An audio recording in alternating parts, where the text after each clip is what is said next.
Lately I've been having this problem, and I'm not sure if you guys have experienced this too, but I'll start making a beat and it sounds great and I'm getting that butterfly feeling in my stomach and I'm really vibing it. It's good. And then it'll start looping a few times over and I'll listen to it and then I quickly get bored of it. Well, recently I've came across this idea of the rule of 3. Basically, to sum it up, it just means that when your brain hears something more than 3 times, like if it hears a pattern over and over and over 3 times or more, then your brain will just start to tune out. And that's where music starts to feel repetitive and it starts to get boring. So I've been experimenting with some new ways to add some variation to my music, and I found a pretty cool simple trick that's made a pretty big difference. To me, one of the keys to making good music is keeping your brain guessing. The moment the listener starts predicting what's coming next, that's when boredom's gonna start kicking in. So in this video, I'm gonna show you a super easy way that I learned to spice up your tracks and keep your music fresh and engaging from start to finish. Okay, so I've already pre-made a simple 4-bar loop. It has 3 tracks in it. 1, 2, 3. I'll use this just to demonstrate the point of the rule of 3, that, after it plays after 3 times, you'll start to notice, you're starting to kind of get bored. You're looking for something to change. So I'll just go ahead and play it.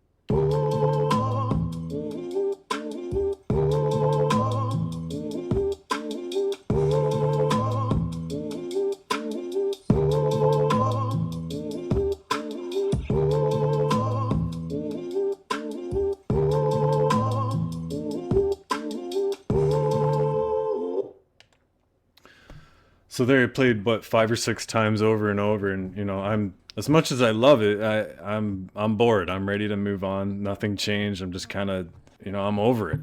So what can we do to kind of spice it up a little bit? And so this is kind of what I've been playing around with lately, and this is great. So if you go to track mute right here, track mute will show you the 3 different tracks within the loop that you've created.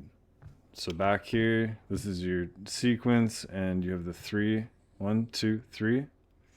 So if you go to track mute, that's just those 3, and they're being assigned to the 3 pads. So if I hit one of them, it mutes that track.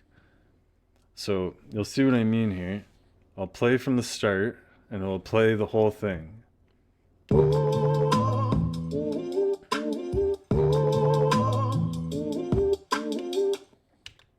Okay, so it's still playing the whole thing.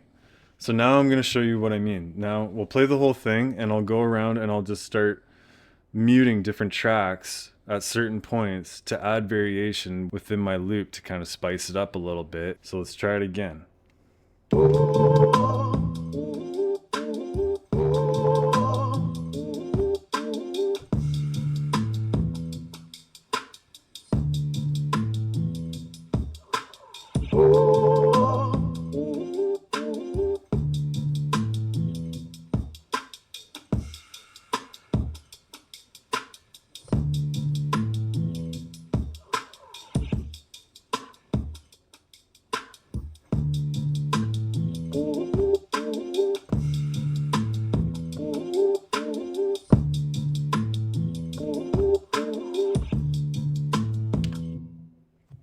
I love track mute.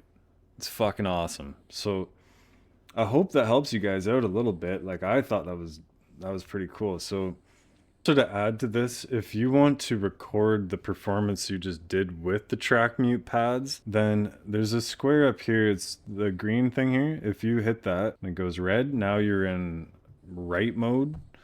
So now when you play this over and you perform what you just did with the track mute, it's going to record it into your sequence, and then when you replay the sequence, it will play what you just performed. So we'll go back to track mute, and then so we're already up here, so it's green. Go back to red, and now it's going to write what we just did. So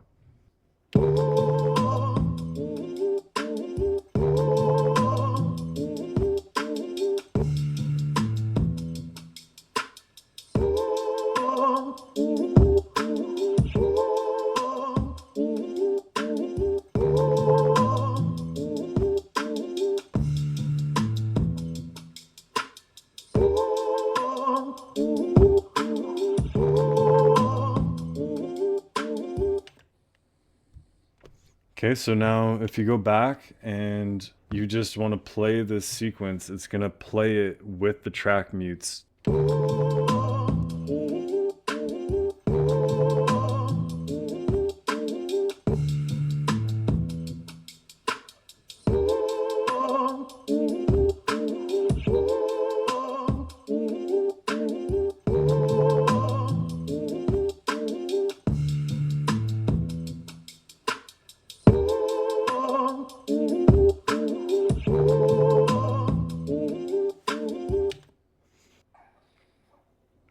Okay, so there it is. I hope that helps.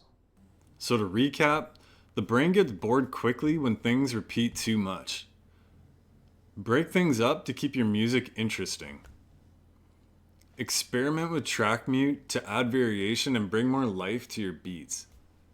So yeah, try this out in your next project and see if it improves your music at all, and leave a comment and a like if it does, and if you have anything to add, then yeah, please also leave a comment. This is just one of many ways to make your music more interesting. Check out this next video here, and I'll show you this really cool way to sample music straight to your MPC. And the best part is, you won't get sued.